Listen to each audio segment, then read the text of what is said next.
Thank you. I work in IBM Research, and in IBM Research we have this tradition of grand challenges. Back in the 90s, IBM introduced Deep Blue that was able to defeat Garry Kasparov in chess. In 2011, IBM introduced Watson that defeated the all-time winners of the TV trivia game Jeopardy. And just a few days after this event, an email was sent to all the thousands of researchers of IBM across the globe, including myself, asking us what should be the next grand challenge for IBM Research. I was intrigued by that, so I offered my office mate at the time to brainstorm together, and this is what we did. We sat in the office in Tel Aviv, and we raised many different ideas. And at some point towards the end of the hour, I don't recall the exact trigger, I suggested this notion of developing a machine that will be able to debate humans, and that this is how we will demonstrate the technology through a full live debate between this envisioned system and an expert human debater. And this sounded better than all the other options that we had. Can you still hear me? Okay, up to that point. So we decided to submit that. The only guidance was to submit the proposals in a single slide, so the management will not be swamped with too many details. And we were able to follow these guidelines, and we submitted a single slide. This was February 2011. This started a fairly long and thorough review process that lasted for a year. And eventually in February 2012, this proposal was selected as the next grand challenge for IBM Research. We started to work just a few months later in a small team that gradually expanded. And after a little more than 6.5 years of intensive work dedicated only to this mission of developing a machine that will be able to debate humans, we demonstrated the system for the first time in an event held in San Francisco earlier this year. And it was a full live debate between this system, now being called Project Debater, and one of the legendary debaters in the history of university debate competitions, Mr. Harish Natarajan. And it was in front of a live audience. It was, I should say, surprisingly reminiscent to the vision that we had on that single slide back in the office in Tel Aviv quite a few years earlier. And it was in front of a live audience of around 800 people, mainly journalists from all the top media outlets. It was also broadcasted live, so everybody could watch that. And this event received massive media exposure, around 2.1 billion social media impressions. Who knows what a social media impression is?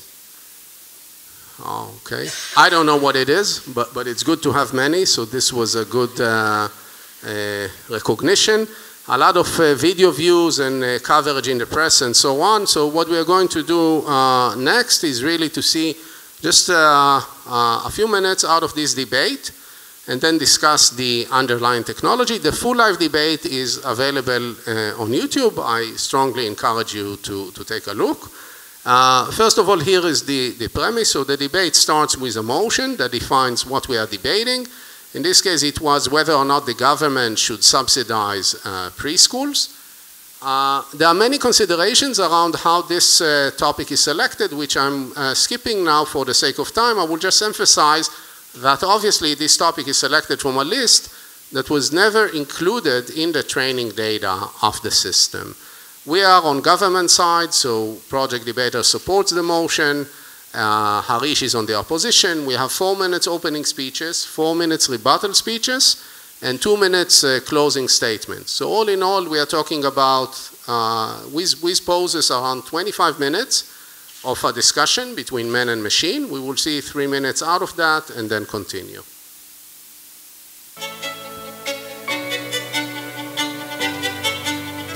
Greetings, Harish. I have heard you hold the world record in debate competition wins against humans, but I suspect you've never debated a machine. Welcome to the future. When we subsidize preschools and the like, we are making good use of government money because they carry benefits for society as a whole. For decades, research has demonstrated that high-quality preschool is one of the best investments of public dollars, resulting in children who fare better on tests and have more successful lives than those without the same access. Secondly, a few words about poverty. While I cannot experience poverty directly and have no complaints concerning my own standards of living, I still have the following to share. Regarding poverty, research clearly shows that a good preschool can help kids overcome the disadvantages often associated with poverty. The OECD has recommended that government subsidize pre-primary education to boost performance in poor areas. Well, thank you very much, everybody. It's a pleasure to be here for this historic event. And it certainly was a pleasure to listen to Project Debater. There was a lot of information in that speech, and lots of facts and lots of figures. The problem, though, is the reality of subsidizing preschools is one which does not deal with the underlying problems in society.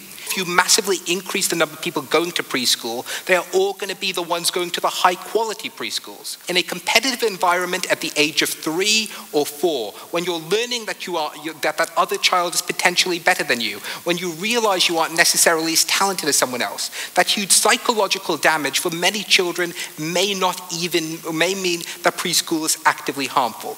Among other things, I think Mr. Natarajan suggested that preschools should not be subsidized because this will reduce their quality. I would like to offer a different view. I disagree with my opponent. Subsidizing preschools will have no negative effect on their quality. If anything, the opposite is true. One of many reasons is that subsidizing attracts more skilled and qualified people to the field, improving the quality of preschools for all. My opponent claimed that preschools are harmful. I believe my argument suggested that the benefits outweigh the potential disadvantages. I touched upon 3 issues: children, students, and crime. Specifically, I noted that preschool education improves children's development. In addition, I suggested that attending preschool helps students succeed. And a final point to consider is that preschool can prevent future crime. We should subsidize preschools. Thanks for your attention.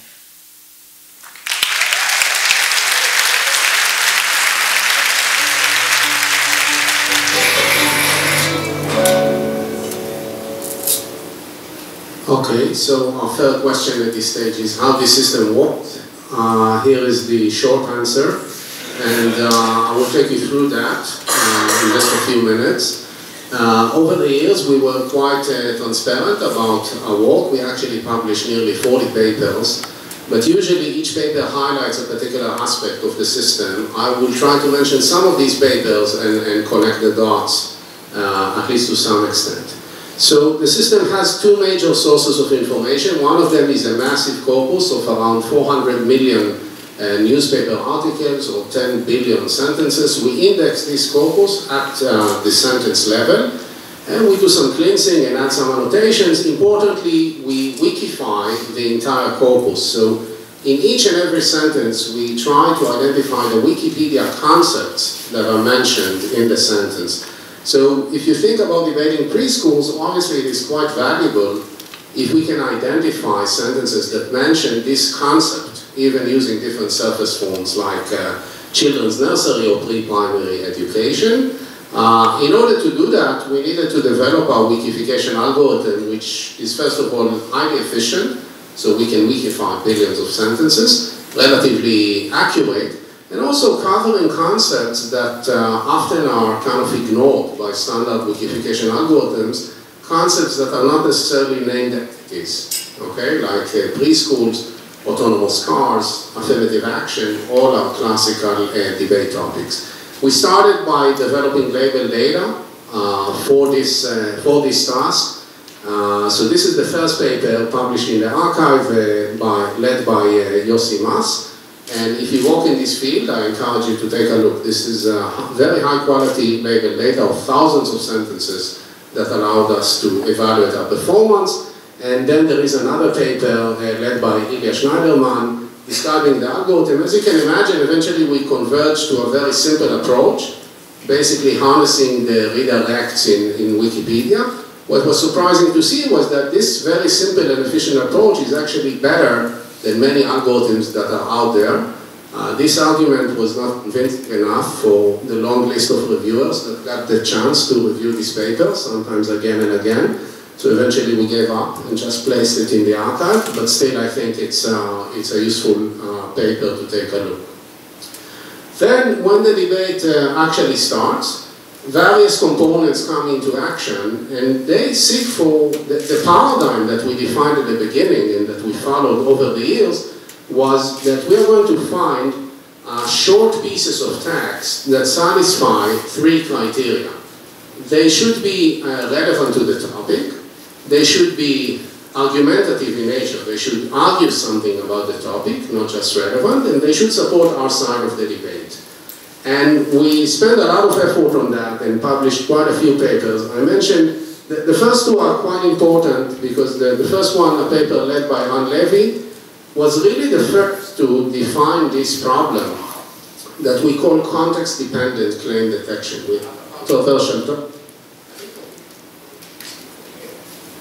Can you hear me now?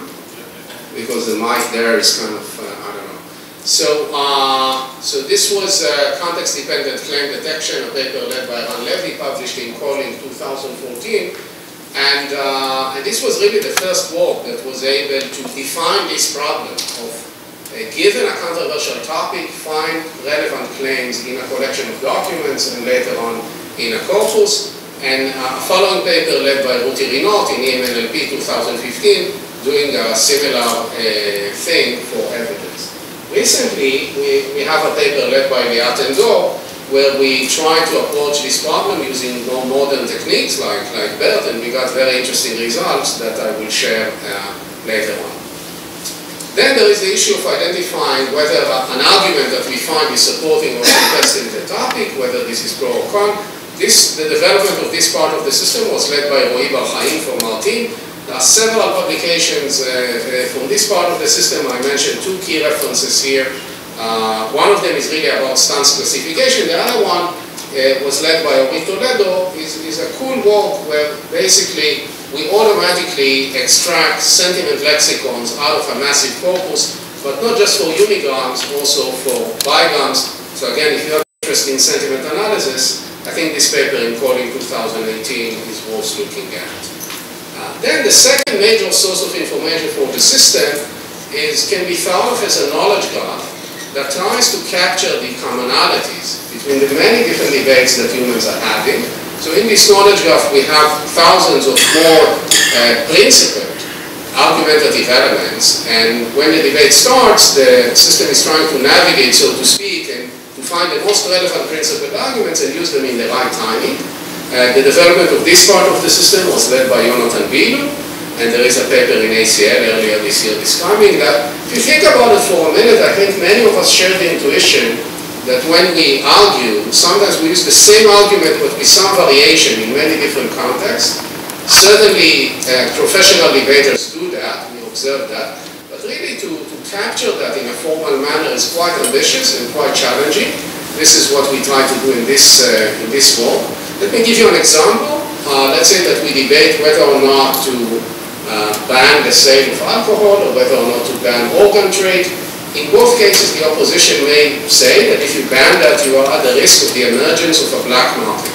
And a black market has a lot of negative implications, right? So a black market is kind of a principled argument that you can use in this context. Someone may naively say that it is just a keyword matching thing, right? If you ban something, then the opposition may use the black market argument. Obviously, I'm sure this audience can appreciate this is not the case, right? So if you think of a debate of banning breastfeeding in public, probably there is little risk of a black market in this case. If we think of a debate on banning internet cookies, probably we're not going to see a black market of internet cookies due to that. So the system needs to develop a more subtle understanding of the nuances of the human language in order to perform well in this task.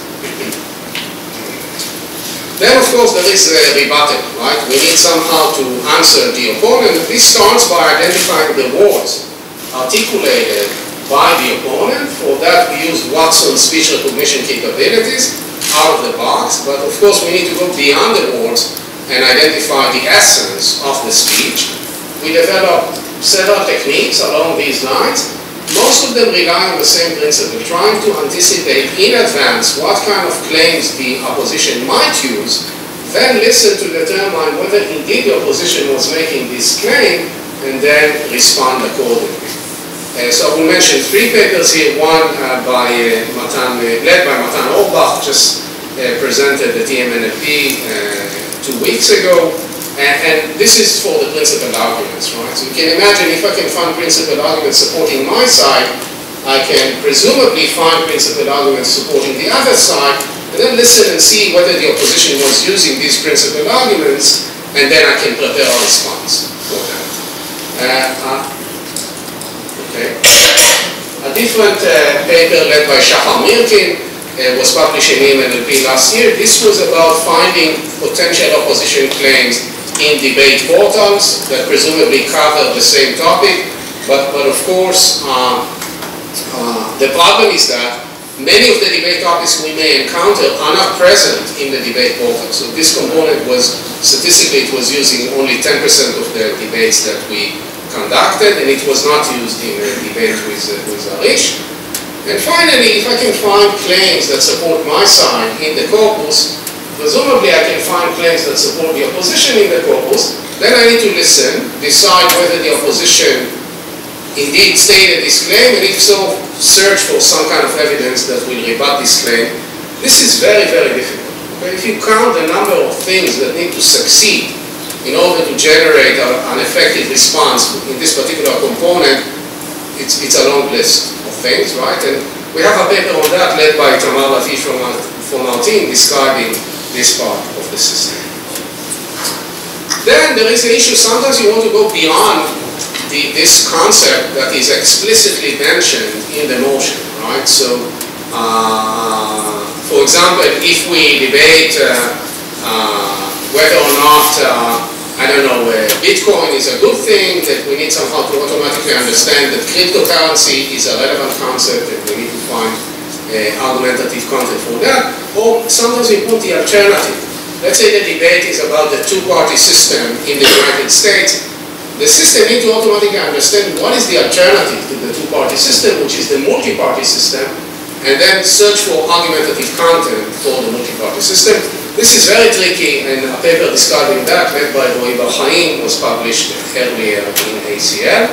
We have more papers. I really don't mention all of them, but just skimming through, obviously we needed to pay attention to some underlying NLP capabilities like semantic relatedness. If you work on this field, I really encourage you to take a look at these 2 papers, because they release very nice data sets of the semantic relatedness between multi-word expressions. This is the first paper led by Ran Levy, and the second one, semantic relatedness between 16,000 pairs of Wikipedia concepts. This is a paper led by Liat and Dov.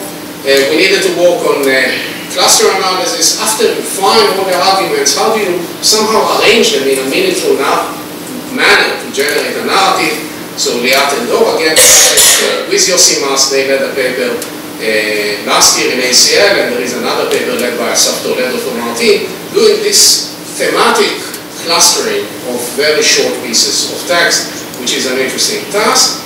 And finally, over the years, we recruited a small team of professional debaters, and we basically asked them to record debate speeches. It's like monologues, okay, but persuasive monologues. And we collected quite a bunch, right, around 3,000 debate speeches, and now we are considering a different task in order to release these data to the community. And it's actually an interesting task. This paper is led by Matan Orbach, and it's the following. You have an opening speech, and you have 5 rebuttal speeches. Only one of them is really answering the opening speech. Okay? So for humans, when they read that, it's fairly easy to say, this is the guy who is really answering him. For machines, this is pretty difficult. And I think this task has interesting implications, so this is the paper that hopefully we will submit to ACL early December. So this was an overview of more or less how the system works. All the papers and the data sets are available through our website. Many data sets that we released over the years, freely available for research purposes. Let me zoom in on this specific paper that I mentioned earlier led by Liat and Dov, that was just accepted to AAAI. So this is about corpus-wide argument mining, and this is the task. You're given a topic, okay, some kind of a controversial topic, and you need somehow to pinpoint these short nuggets of text that can be used as evidence during the debate. Okay, so this is tricky. Think of, this debate, whether blood donation should be mandatory. We see two sentences. The first one is essentially telling us that, if you donate blood, this is good for you. This is good for your health. And this is a good statement. You can use that during the debate. And accordingly, all the annotators, the human annotators that reviewed this sentence, they confirm that as good evidence, so the labeling score is 100%. The second sentence is also related, but it basically conveys that, students are abandoned among blood donors. This is, it's relevant, but it's not very persuasive in the context of this debate, and correspondingly, only 40% of the annotators confirm this sentence. But how do you automatically distinguish between the two? It is not very trivial. This is another example, a highly important debate about whether or not we should abandon Valentine's Day. And here, the first sentence is talking about a survey done in Canada. And in this survey, apparently most Canadians, they think that this is a waste of time and money. So fine, and this can be used in the debate, so all the annotators confirm that. And then a different survey in the US telling us about an interesting tactic. Most people, when they try to break up with someone, they will do it just before Valentine's Day to save money. So this is good to know. This is a useful piece of information, but it's not very relevant in this debate, and correspondingly only 30% of the annotators confirm that. And again, we need to automatically make this distinction.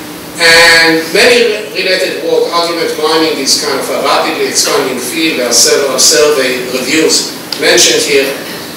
The main distinctions of this paper led by Beat and previous work, this is the first description of end-to-end system. It works at the sentence level instead of the document level. The scale is completely different from what we've seen before. Many topics, very massive label data that we collected over the years, and reporting results over 10 billion sentences as opposed to over 50 documents. You can imagine the difference. So this is really closer than ever to a working solution. The architecture of the system is kind of simple. You start with a corpus and you have queries. You retrieve sentences. You may end up with 10, 20,000 sentences. You still need to rank them, and we rank them using BERT trained over the label data. For the sake of time, I'm kind of skipping the details of how we collected this label data. You're welcome to read the paper. This is very tricky by itself. Okay? It's not just a matter of budget. You need to do something smart in order to be able to collect balanced label data. And the results are very good. So you see here for BERT, on the top 40 predictions, we get 95% accuracy. And this is average result over 100 test topics. So this is unheard of, basically. Nothing, it's a different league compared to anything we saw over the years. Okay, and this is the example I started, and you see that BERT nicely distinguishes between these two. Taking a step back, we needed to develop 3 unique capabilities. The first we call data-driven speech writing and delivery. This is really the opening speech, right? 4 minutes, 700 words, it's like an opinion article that you read in the newspaper, but this one is written completely automatically. Listening comprehension, like rebuttal, you can compare that to the personal assistants that we have that need to understand a single sentence. This system needs to understand the gist of a 4-minute speech, and modeling human dilemmas, which is the principal arguments that I mentioned earlier. The problem, of course, is that many things need to succeed simultaneously, right, in order for this system to operate, and many things can go wrong. Let me just give you a few examples. If you get the stance wrong, then you are arguing in favor of your opponent, and this is not recommended based on our own experience. You may drift from the topic, so many members of the team recall a debate that we had early on in 2016. It was about whether physical education should be compulsory. The system was arguing in passion about sex education. The human debater was trying to bring it back to topic in vain. It was very amusing for some people in the audience, very disturbing for others, but this is what it was. The system is only as good as its corpus. The system is very hard to detect sarcasms. We have a sentence about scientists. The system probably will miss the point.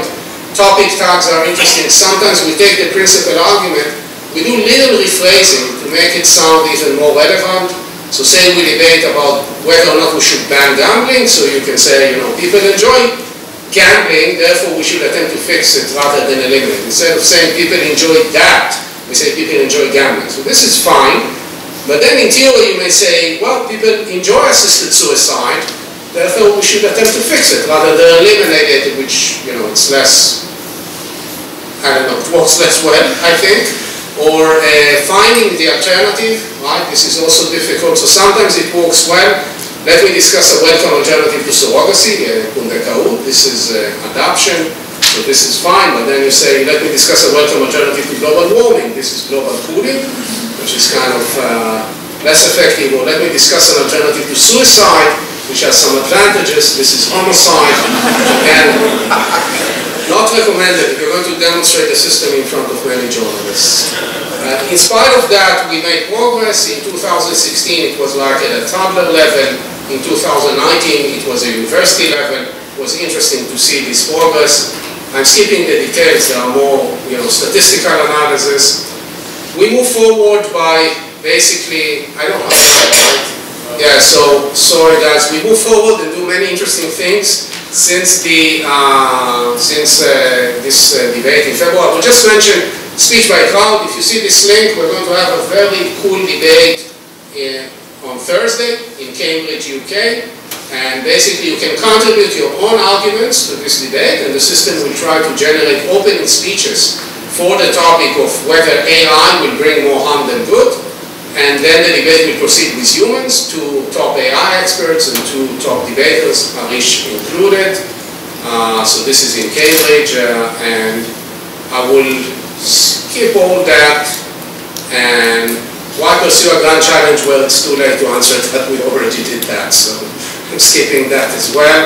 And I will just summarize about the differences between this grand challenge and earlier grand challenges. So grand challenges in AI are really there from day one. Right? So back in the 50s, somewhere a researcher in IBM, actually the person who coined the term machine learning, he developed a software that can play checkers, and this was a big sensation back then. And then Jerry Tesaro, also from IBM Research, still in IBM Research, developed a software that was very good at backgammon, Sheshbesh, and then chess in the 90s, and more recently AlphaGo. I would like to suggest that these board games, although they were extremely instrumental to the progress in AI, are in the comfort zone of artificial intelligence. And let me make just 3 short observations to explain that. First of all, when a board game is done, we know who won the game. This has important implications because we can use reinforcement learning. So it can play against itself, and since after each game is done and we know who won the game, we can improve by that. In board games, we usually have an inherent function that allows to quantify any position on the game. Right? So this is also very important because now you can span the tree of the game and use computational power to understand how to play. And finally, in board games, especially the complex ones, you can defeat humans using tactics humans do not even understand. We see that sometimes the system is doing something and nobody understands, not even the experts. Only 5 moves later, they understand what happened, but this is too late. All these observations and others are not true for a debate. Right? When a debate is done, we do not necessarily know who won the debate, and it's not necessarily even clear how to measure that. We don't have this inherent scoring function, and it's very hard to win a debate using rationale that humans do not understand.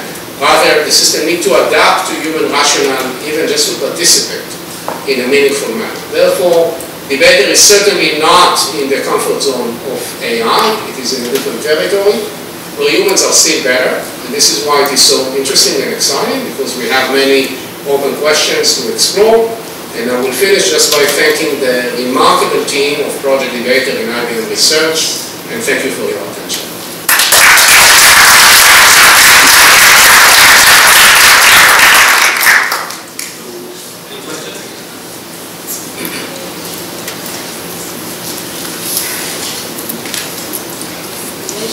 You mentioned now at the end that a board game, you know who wins, who loses, and you can use that to improve your game afterwards. What do you use at the end of the debate to help you improve yourself on the next debate? So this is a good point. It's very hard to evaluate the system as a whole. Okay, you can evaluate individual components of the system. I didn't go into that, but this you can do using standard paradigms of supervised learning. Right? You measure precision or accuracy, you progress over time, and you see that you are doing well. But the question of how the system performs in a holistic manner, very, very difficult to evaluate, just due to practical issues. Right? How many debates you can run? You need to bring audience, and you need human debaters, and at some point they start to get familiar with the system, and so it's very, very tricky. And we took a different approach in this case. We were basically sending, we defined a set of 80 debate topics. These are the results that I kind of briefly mentioned. And we were sending for each debate topic 3 speeches every few months to a team of in-house annotators. So they were listening to the speeches. So the opening speech by debater, a response speech by a human, and then a rebuttal speech by a debater, not a full debate. And we annotated all these 80 speeches and asked them, to give a score between 1 to 5, how persuasive it was, how good the rebuttal was, and so on. And we saw the progress over the years and eventually reached a reasonable level. It's a very, very, part of the challenge is even how to evaluate. Yes? In what languages can you debate? Only English. Only English. The system is operating only in English. Have you any API for end user? End users for the system? I can access from Python the system. So the system is, it's not perceived as a product by itself. It's not like IBM is going to sell debaters to debate with people, but the underlying technology is quite valuable. And what we did, again, I can't skim through that since February, is really to build that as more modular services on the IBM cloud. So we have this debater platform, and we're going to start working with selected IBM customers very soon to develop solutions for actual problems. You can imagine being able to pinpoint arguments, pro and con, for a controversial topic in a corpus is actually quite useful. This is just one example, but there are many. How can I contact with you? Just search Project Debater on Google and you will see our page. Okay. Have you a thesaurus? What do you mean by thesaurus in this context? I understand, but it is NLP, yes? Yes. My question, have you any thesaurus? It's knowledge base? The knowledge base is one knowledge base is Wikipedia, right, that we exploit extensively. And the other knowledge base is this graph that I mentioned, this principled arguments that was created by the team. In what languages and what tools are used here? Only English. It's not tools. What tools? Oh, what languages the code is written? Let's take it offline because I'm not sure this technical details. Sure.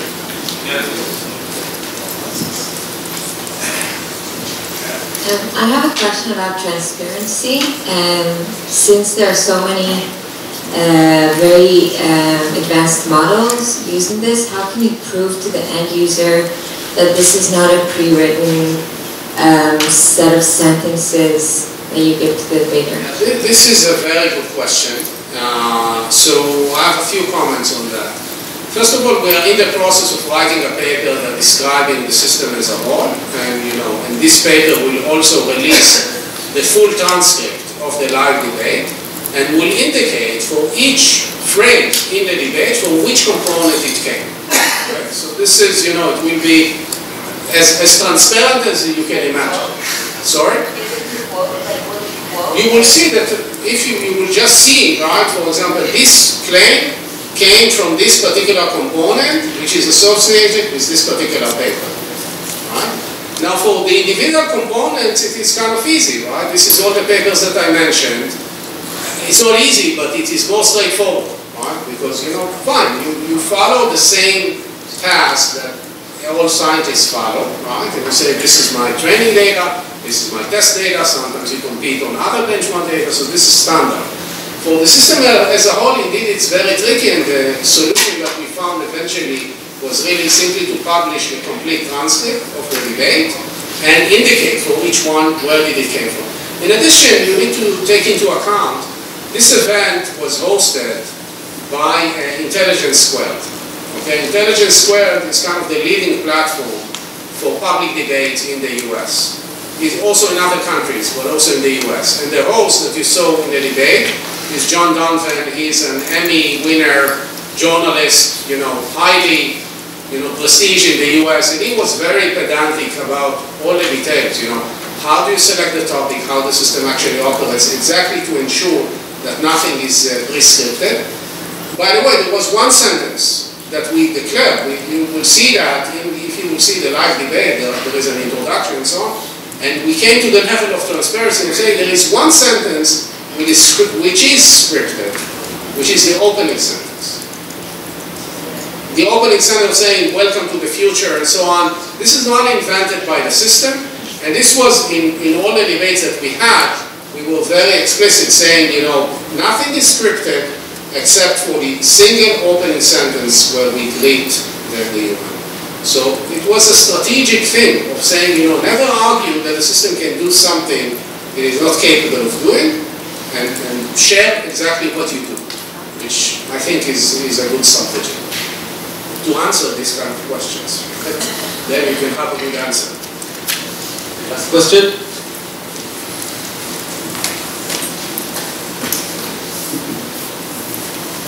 I'm trying to understand how easy it would be to take these magnificent abilities and transfer them into similar yet other domains. So, for example, if you compare this to Google Duplex, and ask the debater to set a meeting in a reservation in a restaurant, it would do it easily or not at all? Okay, good, very good question. So let's make the distinction. Okay, Google Duplex and other AI systems, again, I said, these are relying on powerful AI technology, okay? But their regime is usually a single sentence. They need to understand a single sentence with a functional flavor, right? Like find me a restaurant, turn off the lights, or something like that. Debater it's a different situation. I obviously see why you see the relation. You ask, can I use that in this context? You cannot use it as is in this context. It is trying to solve a related but a different problem. Okay, so the use cases that we see are not necessarily in the context of conversation systems, but in other contexts. For example, mine arguments and generate a narrative, but you can also mine arguments from people. This is the experiment I mentioned in Cambridge that we are doing, which is also interesting. So it is, the most straightforward applications are really to generate compelling narratives out of a lot of data which is out there that will help people take better decisions. Thank you very much, Noam. Thank you.